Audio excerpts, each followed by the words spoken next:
Welcome to the J.R. Hendrick Texan Gentleman, a podcast that deals with the early life of J.R. Hendrick.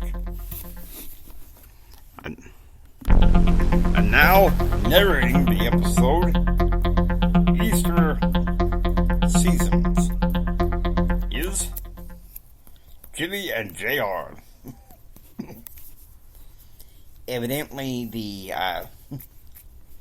been noticing that the narrating format has not been getting too many hits, and so we're going to go back to to me and JR.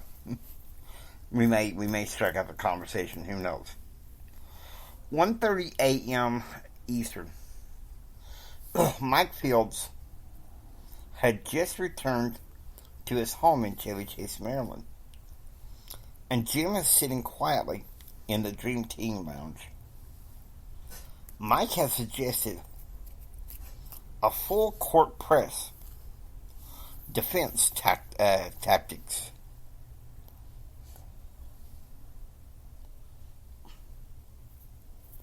Easter Sunday, Mike would personally join Jim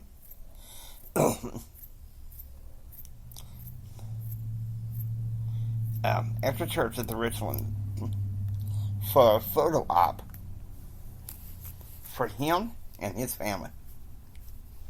Mike had said that they had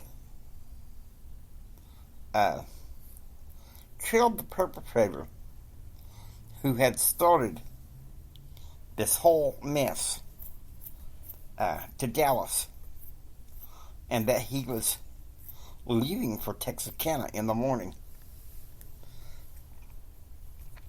2:35 a.m. Eastern. In her apartment, attached to the Hendrick mansion, Elizabeth is screaming with abdominal pain. Diane and Amy Kathleen rush to her side. They prepare her tonic and some medication.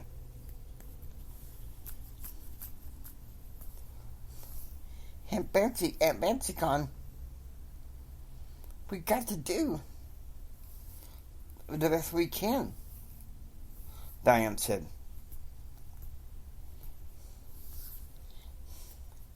When does she go to the doctor again? Amy Kathleen said. I don't know. But she's got chemotherapy again on Saturday, Thomas said. I'm considering a leave of absence so I can take care of her. Well, don't do anything until Aunt Betsy gets back. We can work out something. 3 a.m. Central. JR wakes up super early. He goes into the kitchen to drink some lemonade. He finds his mother awake. Now, son, I have to be at the airport around 6 this morning. Don't worry, Mama. I'm probably going to be having breakfast with Kevin McDonald at Crockett House, JR said. She hugs her son. I want you to have the best of fun. Your daddy's probably going to be too preoccupied to call and bug you at the about the house. Just try to keep it in order. 6:10 a.m. Betsy arrives at private jet security, and after checking in, boards the chartered plane that would take her back to Washington, D.C. 6:30 a.m. Central. JR has bacon and eggs with orange juice at Crockett House with Kevin McDonald. So the plane leaves at 10:55. I was just told that my 11 a.m. class was canceled because the professor was presenting at Northwestern University. So he can be close to his family for Easter, Kevin McDonald said.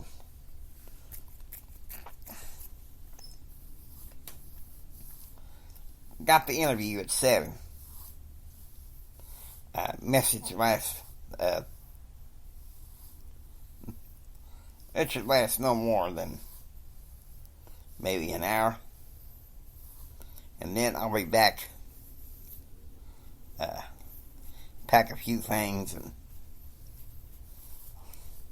then Ken said he'll be here around 9:30. So we leave about 10 after to get to the airport on time.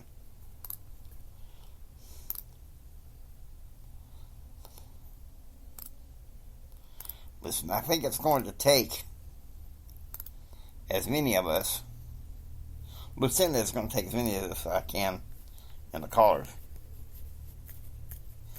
6:40 a.m. Betsy's plane takes off from Lubbock, bound to Reagan International Airport. Saddened to leave JR. She's happy to be returning to her husband and family in D.C. 7 a.m. Central. Present at the interview. Okay, this is JR. JR, you need to take over this one. Present at the interview was myself, Mrs. Cho, Dr. Kinghorn, and Karen Keefe. Mrs. Cho would ask me all the questions, and some of them were very probing. 7:50 a.m. The interview being over, Mrs. Ivana Cho looks at JR. I have to say, you made a lot more progress than I thought you would at this very moment. Your former roommate and close friend is a peeping Tom who I'm likely to turn into the university authorities. Mrs. Cho said, no, you let me make some phone calls. He's disrespectful. He's a disrespectful weakling, and a wimp. I seem to say I knew him back in prep school. Give me some time to deal with him. 9 a.m. Eastern. Jim is in the home chapel weeping and repenting of all his sins and asking God to forgive him for his sins. 9:30 a.m. Central. Ken knocks on the door of JR's dorm room. I'm here. Listen, JR.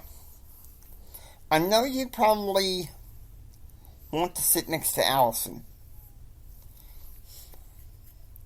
and she's outside. So if you don't mind, I'll take Kevin McDonald with me in the truck. Now, let's finish getting you packed so we can get us to the airport. 10:40 a.m. The Hendrick party boards the chartered jet, and Ken decides to sit with JR and Allison across the side with Brent. Brent's girlfriend, Jessie, was going to see a cousin in San Angelo. And the cousin said Brent wasn't invited. 10:55 a.m. The charter jet takes off from Lubbock International Airport, bound for DFW International Airport. Betsy arranged for the family limo service to take them to the Hendrick family mansion in Gainesville. Carl and Donna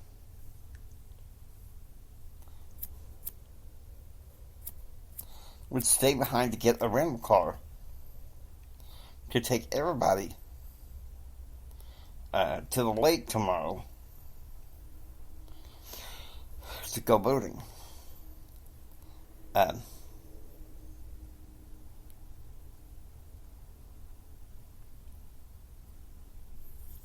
Carl promised to get JR's boat.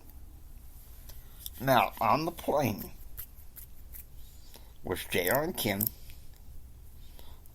Brent and Allison, Kevin McDonald and Tim Newcastle, Carl and Donna, and Max.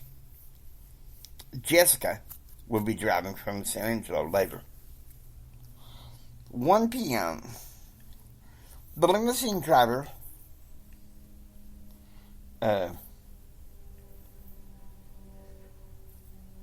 newly hired Hendrick chauffeur Johnny Cage arrived at the Hendrick Mansion in Gainesville, Texas.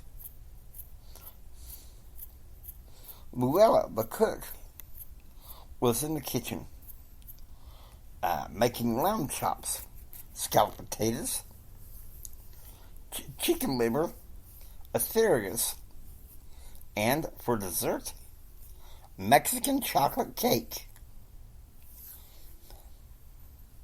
made the way his grandfather liked it, with paprika instead of cayenne pepper, cinnamon, brown sugar, with almond meal.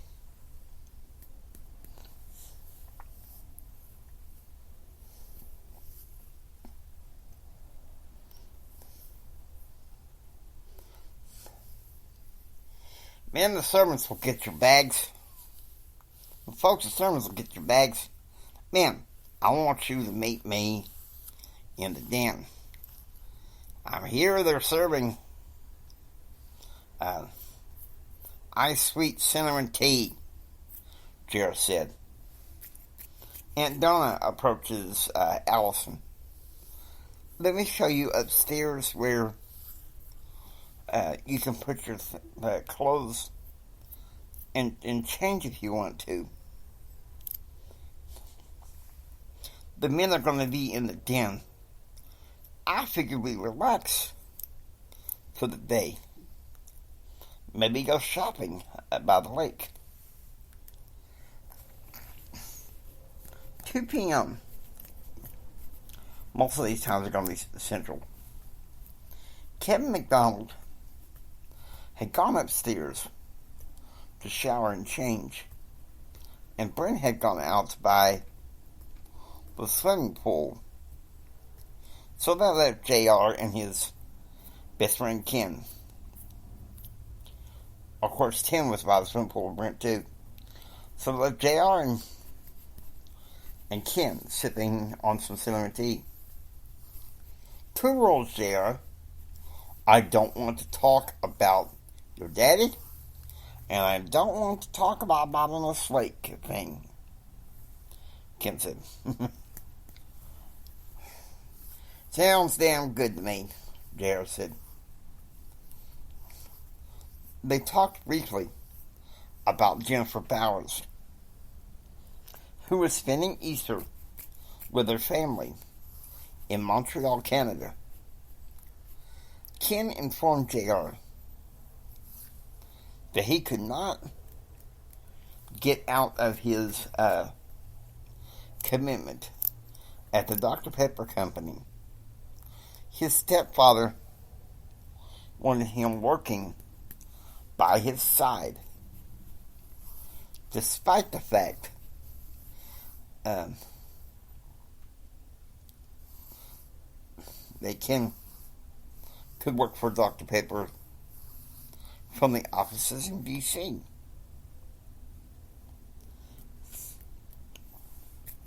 and travel nationwide with JR. But Ken didn't have the money. 3 p.m. Brent comes back in from swimming and asks JR if he can have his parents' master bedroom. Of course, he said no, because Uncle Carl and Aunt Donna were going to have the master bedroom. And if they weren't going to be there, the master bedroom would go to JR. Family is family, Jimmy. Ain't that the truth? 6 p.m. Central. Jessica arrives from San Angelo, and the family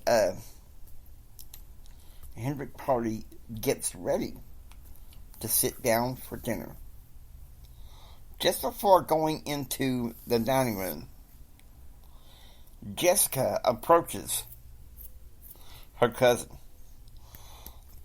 Well, now, JR, you look awfully, painfully thin. All that drug dealing? Do something to you? Jessica says. Nice of you to notice, JR said. Uncle Carl stood up. Can you just knock it off, Jessica? He said. Mama wasn't hurting JR. I just thought he's the intellectual of the family. So maybe I figured he'd grown up some, Jessica said. Okay, that's enough, sis. Knock it off, Max said. The seating arrangement around the big table was in this wise. Uncle Carl was at the head of the table, closest to the door outside, and directly across the other side was Aunt Donna. By Carl, from left to right, JR, Ken, Allison, Brent, and Tim. On the other, by Aunt Donna, from right to left, Jessica and her boyfriend Derek from Rockville, Maryland.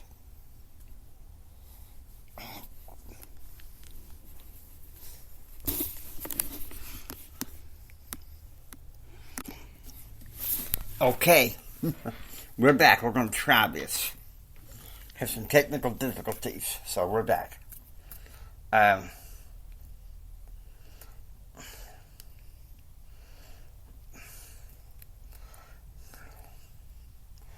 Okay. On the right by Aunt Donna, from right to left,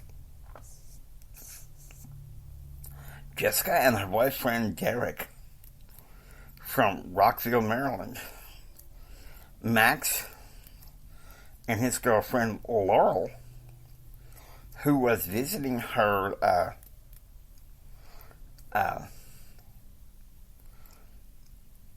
mother and sister Caitlin.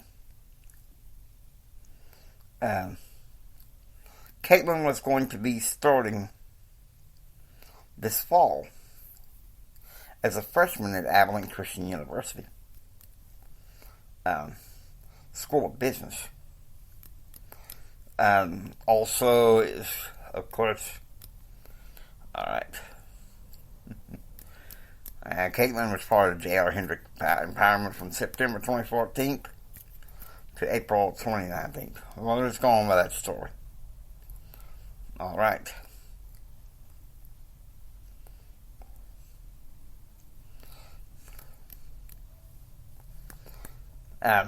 Along with the lamb chops is a choice of cod nuggets, with fried potatoes,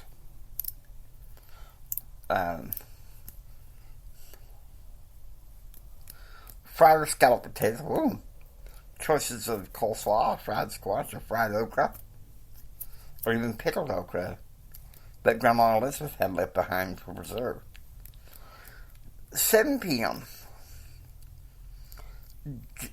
Jessica, Derek, Max, and Laurel go to Denton. Until later on tonight. Laurel's parents would pick her up. Alright, now. Carl and Donna go into the living room to watch TV. So does Allison. JR, Ken, and Brent and Tim decide to go swimming. He had been looking forward to swimming in the pool during the spring. The last time he had been able to do it was 5 years ago, when the family spent spring break in Gainesville after the death of his grandfather, of course. At the time, his father was carrying on an affair with Kelly Harper, a waitress from Fayetteville, Arkansas, who he brought to Midland, Odessa, to become a nightclub singer, only to be dumped by him, only to dump her in May 1990. I gotta say, I was disappointed in my daddy's acting like that. No doubt. Okay, let's go to April 15th if we can. April 15th. Okay. 3 p.m. 3 a.m. Waking up, JR goes to the upstairs den. He takes out a picture of his paternal grandfather that his uncle Carl had given him. He remembers a heated question and answer session he had with his father when he was 14. JR, explain a little bit. Daddy had showed up to pick me up. It was October 84. I was at Reese Prep School. I went like this. Hurry it up, your Uncle Carl wants to see us at his hotel room, Jim said. Does that mean he has some information about Grandpa Hendrick? JR asked. Be safe for you never to ask, Jim said. Why not? I want to know all about Grandpa Hendrick. Man is dead to me, Jim said. He's been ever since I was 14, being your best interest for it to be the same way.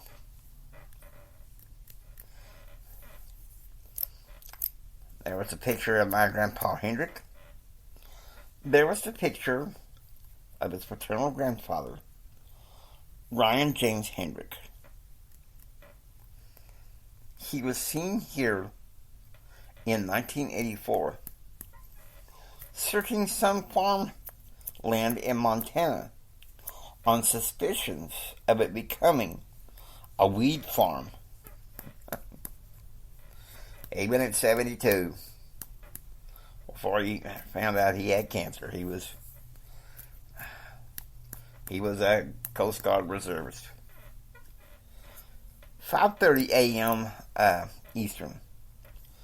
Grandma Elizabeth wakes up, and Amy Kathleen makes her some sausage, egg, and cheese biscuits. Thomas was to take her to and from chemotherapy today. Her next chemotherapy session would be April 18th, of which time Betsy would be back.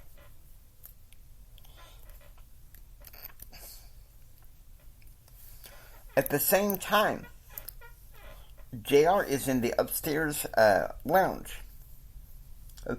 Jim is at the upstairs lounge of the Richland. He heard that JR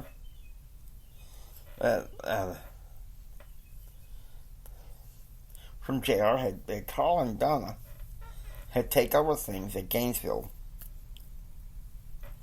And he was a bit disappointed. However, he wasn't that confident in JR yet. Could never please my daddy. With nothing on the news except for infomercials and documentaries, Jim opens the newspaper. 7:25 a.m. It's a full breakfast on JR's pontoon boat. The choices are oatmeal, hard-boiled eggs, bacon, toast, orange juice. JR had everything but the oatmeal. And Uncle Carl asked Allison to give the blessing. Heavenly Father, we thank you for this lovely morning on the lake. We thank you for this wonderful food. Bless it to nourish our bodies. And bless our time together. And we ask thee to see us safely back to shore. We say this in the name of thy Son, Jesus Christ. Amen. Uncle Carl, I'd give anything if things just settled down with my daddy, Joe said. Let me tell you something, son. Your dad resents me on how I left the game. But I was wild because of him. I became a flower child, dropped out of college to chase oil with him, to get rich. Well, after he threw me out from chasing oil, I got accepted into Abilene Christian University, where I finished up. I married your Aunt Donna and made something of myself. As for your mama and daddy, I must say, this in some ways, it's a miracle they're still together. Well, I don't know. I don't see any problems with Uncle Jim, Jessica said. Jessica, please, Aunt Donna said. When I first met your Uncle Jim, he was very cool to me. The only reason that changed is because Betsy nearly took a horsewhip to him.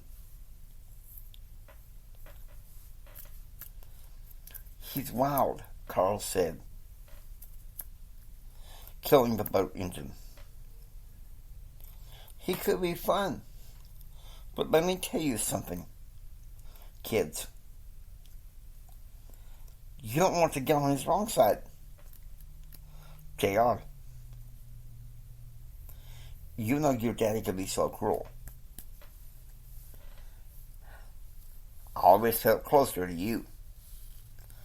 I think Daddy would have sent me away all over the place had it not been for you and Mama, Jared said. Don't forget your granddad, Jared. He asked me when you were 15 to protect you sometimes when I felt like your dad wasn't doing right by you. 7:45 a.m. Taking over the helm, JR begins to drive the boat and play an album by John Gibson, Christian singer. 11 a.m. Having returned to the house, Jessica and Derek drove to Fort Worth to have lunch with friends and hang out. The rest of the family sits down to have lunch. Lunch is pork tenderloin, mashed potatoes, Brussels sprouts, and broccoli. Aunt Donna offers a blessing. Okay, I have a question, Allison said. No assigned seats here in Gainesville?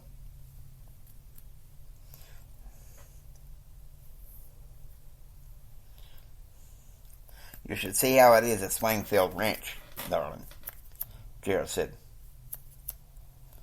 And we moved there full time when I was 8.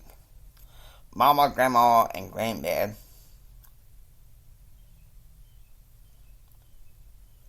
insisted on assigned seating. When my granddad died,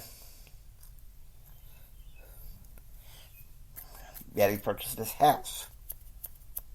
His rules around here, no assigned seating. Uncle Carl spoke up. When he lived with Aunt Esther, there was assigned seating. It was our Uncle Jim's strict Presbyterian ways. And your dad didn't like it. Remember? Brent spoke up. There was no assigned seating in our house. Dad says anything goes, except don't take his seat at the head of the table.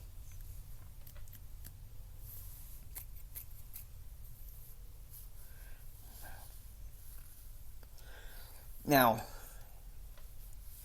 JR, your grandma gave up. Your grandma grew up in Memphis. And so did her other siblings. So even though my Uncle Jim... so your grandma grew up a Methodist. And so did her other siblings. And though my Uncle Jim was a diehard Presbyterian, he accepted that his wife was going to be a Methodist. Your daddy went to the Methodist church with Aunt Esther. But once he went to college, he returned back to the Assemblies of Christ until he married your mother.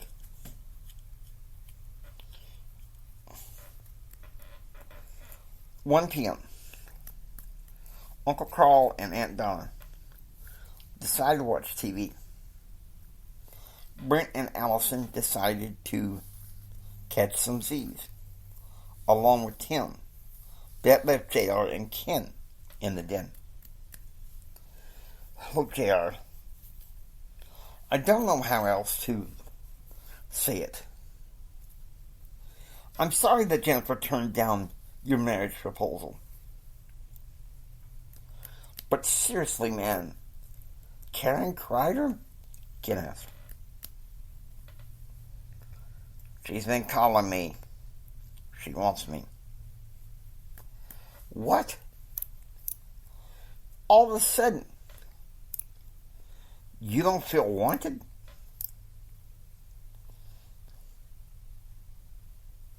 Ken, you already made up your mind.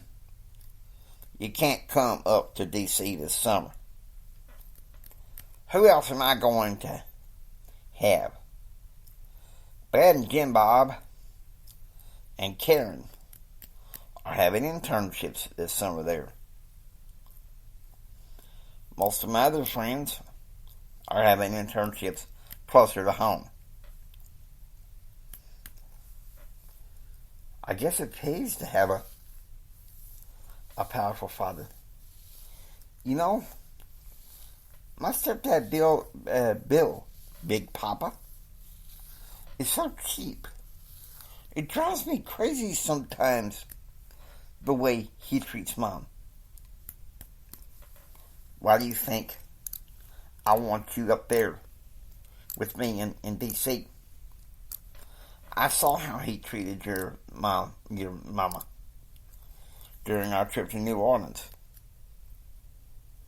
You know, you can always roll with me. Don't be sad, JR. Easy for you to say.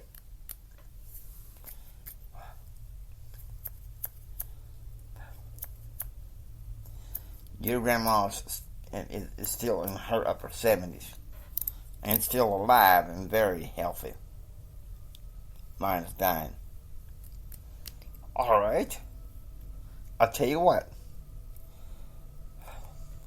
How about you fetch the limo and we go get a bite to eat? A snack, something. Anything to get you out of here. That reminds you of when you found out your grandma, something else that doesn't remind you when you found out that your grandma was dying. 3 p.m. Central. Returning back from the restaurant after having some pancakes for a snack, Ken decides to go into his guest room and take a nap.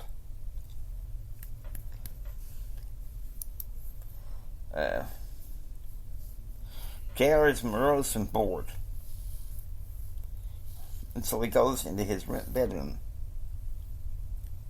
considering calling Charlie Nation. Suddenly, Allison walks in, seeing him getting ready to dial Charlie Nation's number. JR, don't, Allison said. Don't do that. Don't do it to yourself. This afternoon has to be the most boring part of this Easter vacation.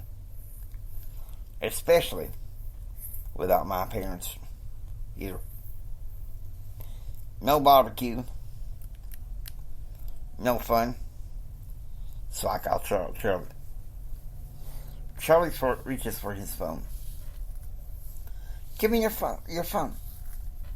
He gives it to her, and she takes it and erases Charlie's phone number.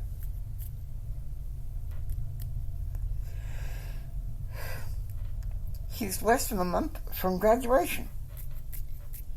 And he's nothing but a goofball. I'm serious, JR. Do you think the women really want him? He'll drag you down again. What am I supposed to do? Sit here and twiddle my thumbs while killing Brent and Tim decide to go take a nap?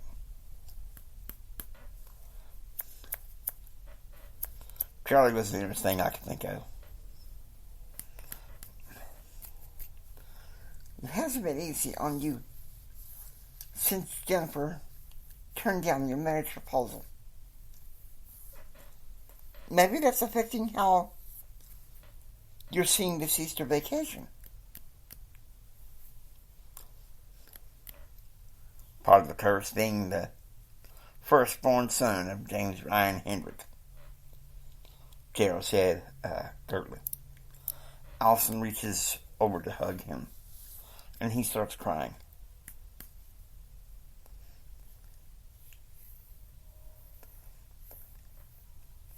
Maybe Clark has a point. Daddy gets an appointment in D.C., and it's almost like he's too good for us. But I feel bad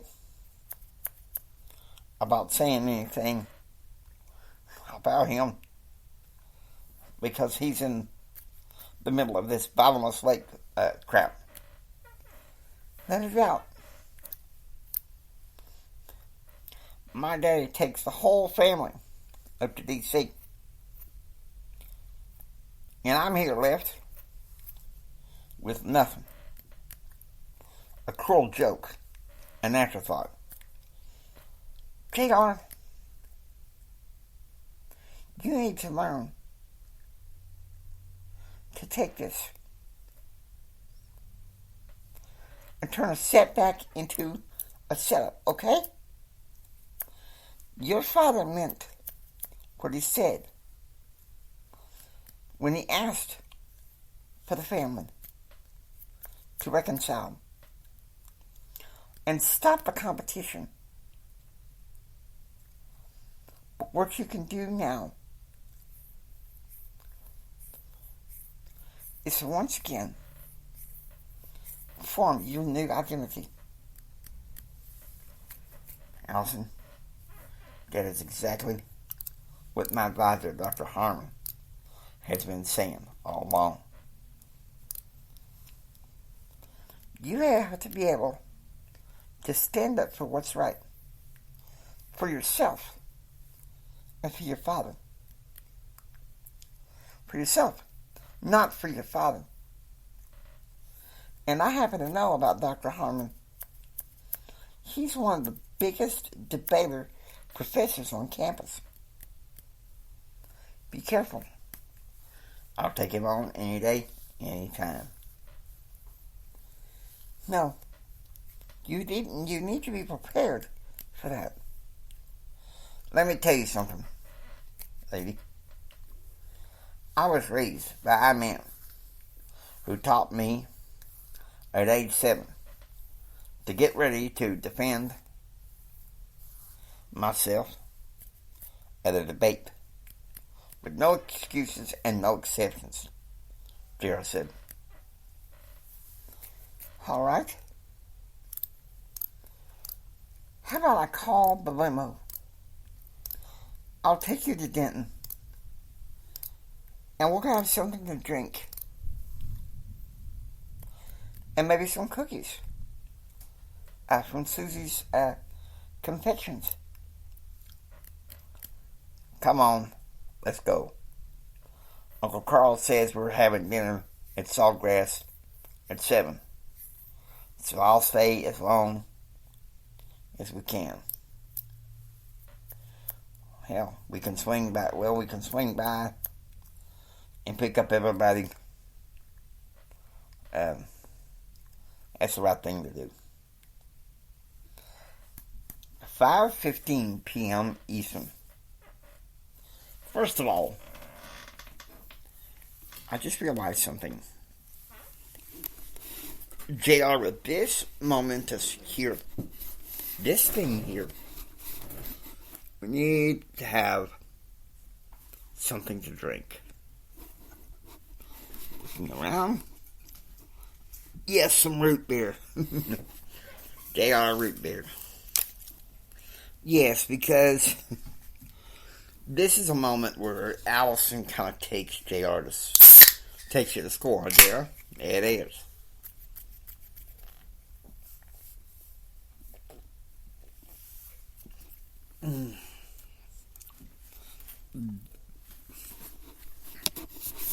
Now, the beauty of it, okay, we're going to continue now.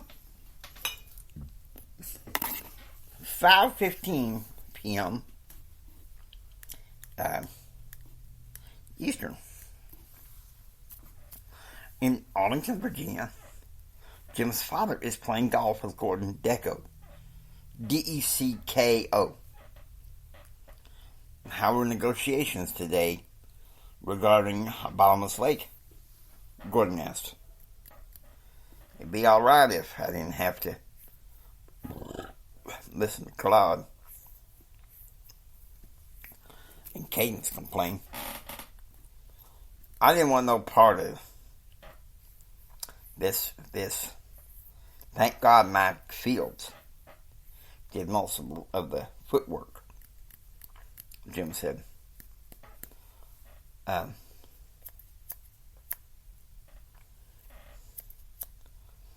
Gordon aimed his 5-iron and hit about 5 feet away from the hole. You give me a week or two. I'll talk to Claude, Andy Braddock, and that crazy intern of yours. Go easy on the intern and Braddock. Who I want you to turn around is Claude. He's going to get me in trouble with his conflict of interest charge. No, he won't. I spoke to Newt Gingrich. He said they would be stupid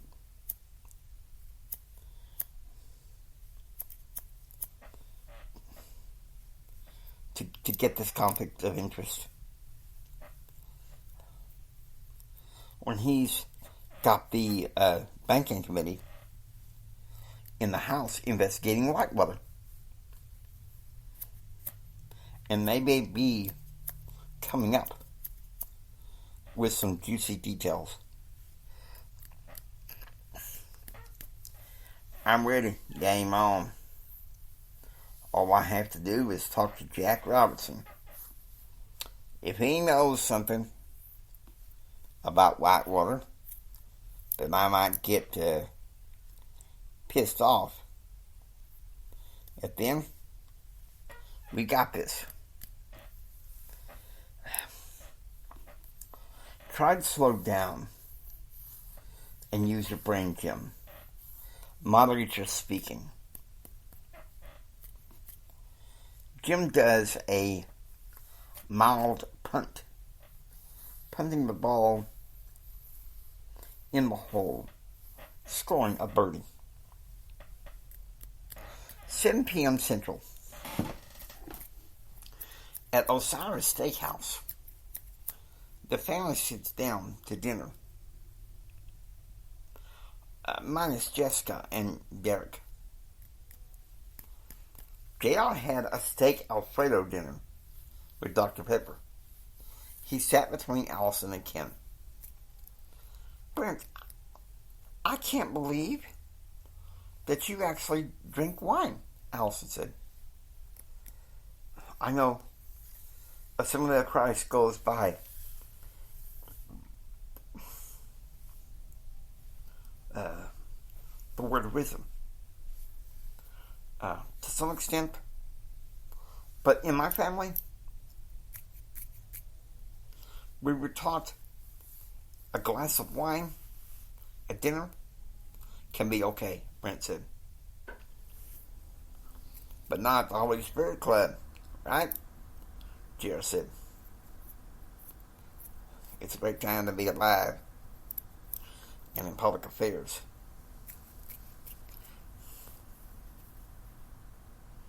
I'm just glad you got rid of Charlie Nation, Aunt Donna said. Yes.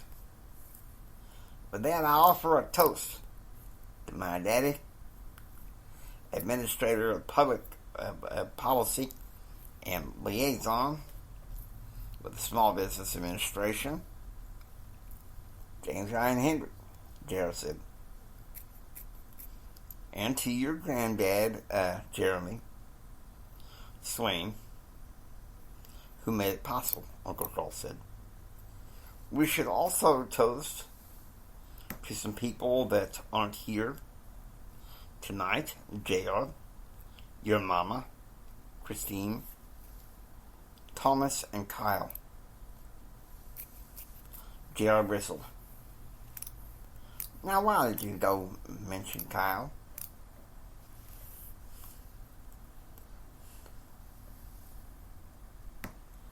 Have you forgotten Hendrick? Brent said. Earlier in the term, we said forgive and forget. Okay, he's my brother. But that don't mean that Mama and Daddy had to take Grandma away from the ranch and let Kyle dominate the whole place. Wait a minute. You told me when you got back from last Easter that you didn't want anything to do with the ranch, Brent said.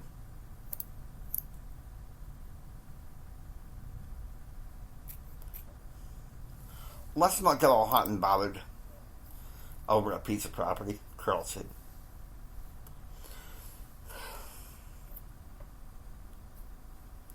But let's finish this toast and conclude. Another person, J.R. Hendrick. The man, Brent said.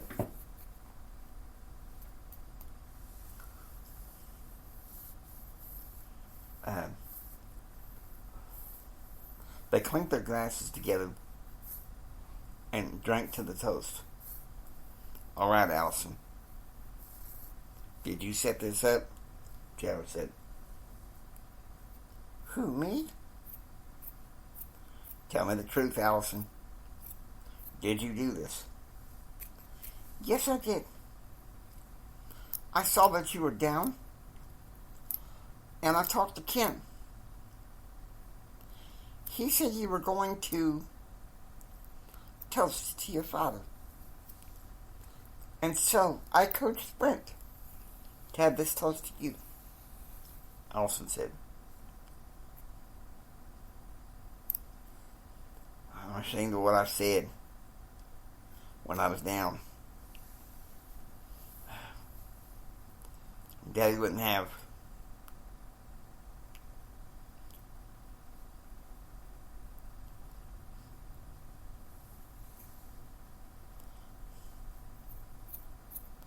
wouldn't have accepted that. It was just drowning in my own sorrows for no reason.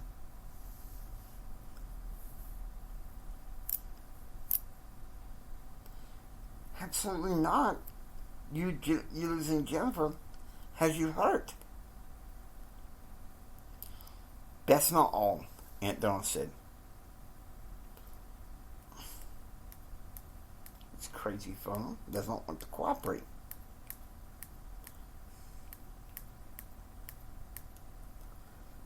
Okay, let's try this again.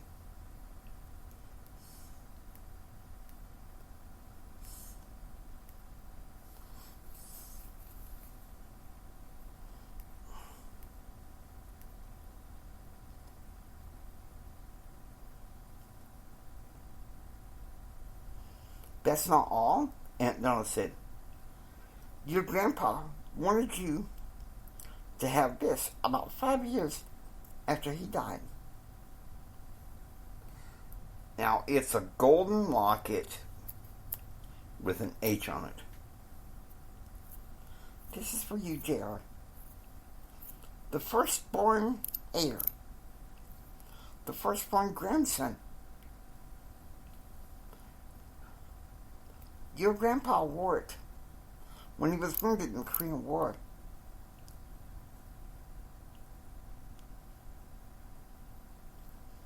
Hats off and a happy Easter to you too, JR, Kevin McDonald said. Uncle Carl could see that Kevin was holding a basket. What do you got up your sleeve, Kevin? A box of chocolate crosses for JR. Driven by truck today from Abilene, Texas. Kevin, I wonder if after dinner if JR would let me have one of those chocolate crosses, Max asked. Carl thumped Max. Don't ask. Oh, now, hold on. This is a family dinner. Sure, Max, can come up to my room later on. Tonight, I'll get you some, Gerald said. Don't encourage him, Ken said. Why not? My mom says, when you're told not to ask, you're told not to ask. That means you don't encourage him or her by giving it to them anyway. Hold on, Allison said.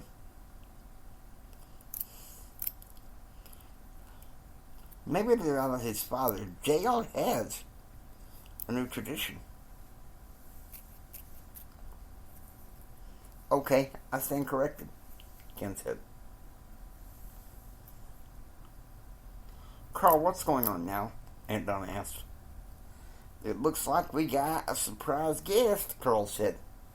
Suddenly, Dr. Kinghorn comes charging into the private room with a ream of paper. It was a reading list for me over the summer. You're coming to see me this week. I need to talk to you about a few things, Dr. Kinghorn said. What's going on? JR asks.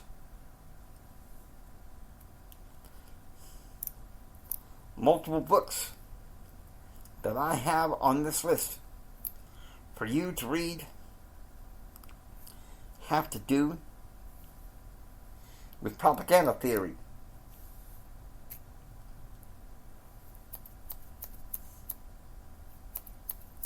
Other than providing my reading list, what are you doing here?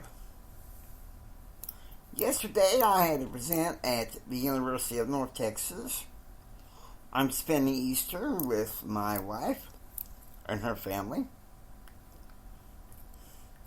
I was having dinner here.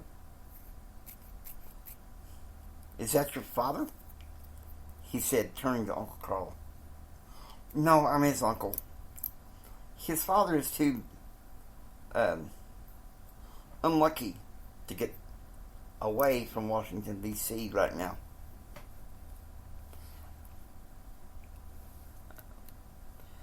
Oh, man. April 16th. Easter 1995. 4 a.m. Eastern. Jim wakes up at the Richland and goes straight outside to the courtyard patio. Today's protocol was to go to the church where Claude was at 8 in the morning to receive instructions about Bottomless Lake, and then join Betsy at 9. The good word was that Mike Fields would be taking care of the business for today. 8:20 a.m. Jim walks into the church office when Claude, Andy Braddock, Cadence, and Mike Fields are there. "Hey guys, sorry I'm late," Jim said. "Hey, that's okay. We were just talking about you," Claude said. "What we should be talking about is finishing this project," Jim said. "I'd be more present with you if you wouldn't cancel contracts. You used to have my back, and now you're too good for us." "Claude, that again?" "You know by now why I'm pissed." "Okay, guys, that's enough," Andy Braddock said. Andy begins the presentation of the drilling and everything.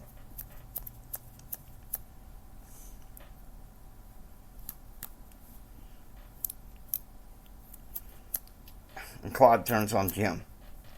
"Thought you said you ain't part of this, Jim," Claude said. "What do you care if we drill or we don't drill?" "Okay, even though we're going back to the traditional narrating deal, we still gotta do some things here." Claude is being an idiot, and I promised in the previous narrating format of what we was going to do to kill an idiot. So here's what it is. He is about to get schooled.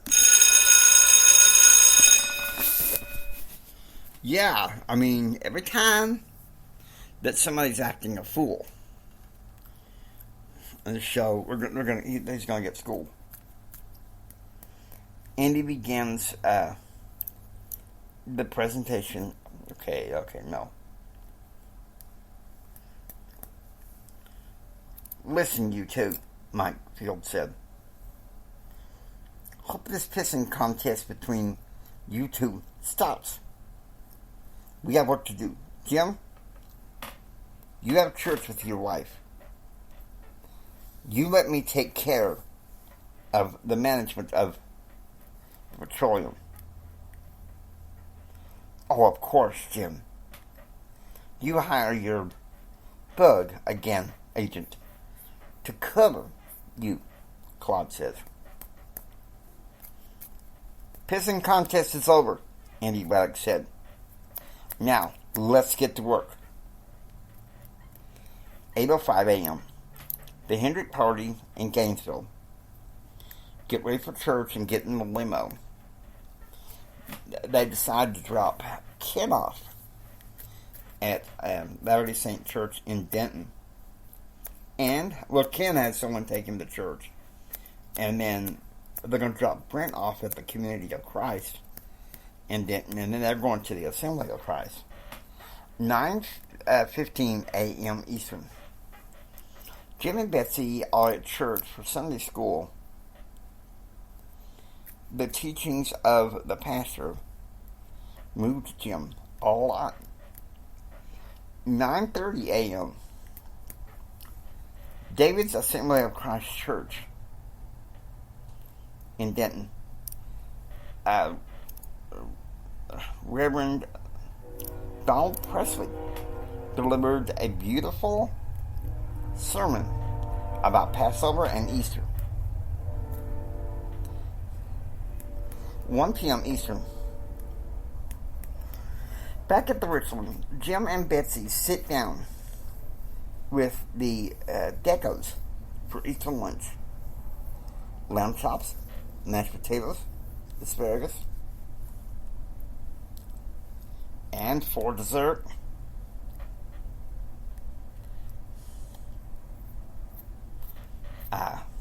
key lime pie. Sweet tea was a drink for lunch.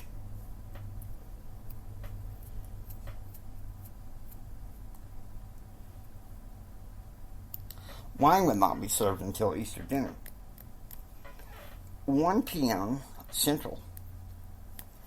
At the Hendrick family mansion in Gainesville, the whole Hendrick party, minus Brent, sat down for Easter lunch. Lamb chops, 4 cheese, basil garlic mashed potatoes, asparagus, and for dessert, pecan pie. For drinks, hibiscus, pomegranate iced tea.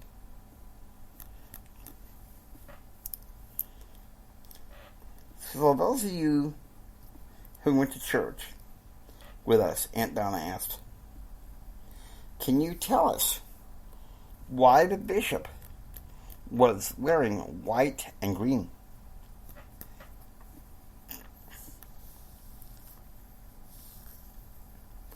That's easy, Mother, Jessica says. White represents the holiness of the Lord and Christ's visit to the spirit world. And the green represents his full resurrection. And why does the Assemblies of Christ Church have services even Easter evening, where there are baptisms? Aunt Donna asked. Well, anybody studying and looking over the church, say around January through March, they get baptized on Easter and then confirmed on Pentecost Sunday, Jared said. Pooh, wasn't expecting JR to know that, Jessica said. Jessica, please, Max said, correcting his older sister. JR, I see your daddy taught you well, even though he agreed with your mom to raise you Baptist. It's good that your grandma took you on occasion to church with us, Uncle Carl. JR, I see your daddy taught you well, even though he agreed with your mom to raise you Baptist. It's good that your grandma took you on occasion to church with us, Uncle Carl said. Mama wasn't happy about it. But what do you expect? Daddy was too busy getting around Nashville. And so Grandma wanted to make sure I was properly churched, Jared said.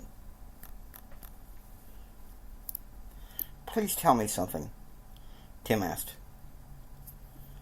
Was there always a verbal brawl between the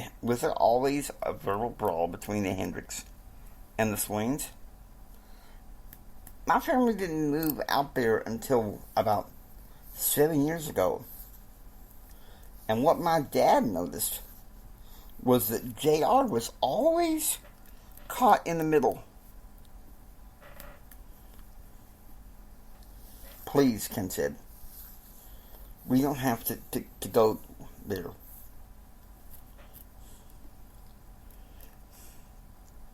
No, I'll go over there. But because the truth always has to come out. Granddad Swain always had a good reason to be angry with my father. Especially when he would go off to Nashville and come home only long enough to make demands. And then when he started all these power games, my grandma was angry with him. And add Kyle to the mix, and you have a deadly combination. Now, I want to lighten up the conversation and stop talking about my family feuds, Dare said. 2 p.m. Brent had gone to Hillsborough to see his parents. Ken and Tim were napping. So JR is bored. Aunt Bella knocks on his door. "You okay?" she asked.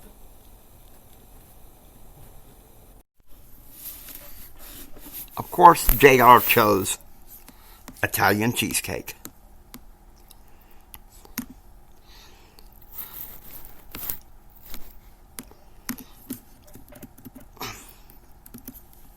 Technical difficulties. Hope you enjoy listening to the JR Tex and Gentlemen. If you like what you hear, please subscribe to become a part of the adventure. This is the James Hendrick Empowerment Network saying until next time, get ready for the rest of the story. It gets a little bit more interesting from here.